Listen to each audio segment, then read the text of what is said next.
So, hello guys! Another day, another topic for conversion.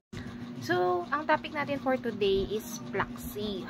Kung meron kayong mga ganito yung mga gift card galing Pluxee, alam niyo ba na pwede rin natin ito ipa-convert into cash? Hindi lang siya for shopping purposes or anything. Pwede mo siya gawing cash. So, pasensya na kayo kung medyo limited yung masasabi ko about Pluxee kasi bago pa lang akong nagko-convert nito. So, mangilan-ilang clients pa lang ang natatesting ko. So, ayun. In case na meron kayong mga Pluxee card, gift card, tapos hindi nyo naman kailangan ng ipang shopping or ipang ganito, ganyan, pa-convert nyo na lang into cash. Napakinabangan nyo pa, diba?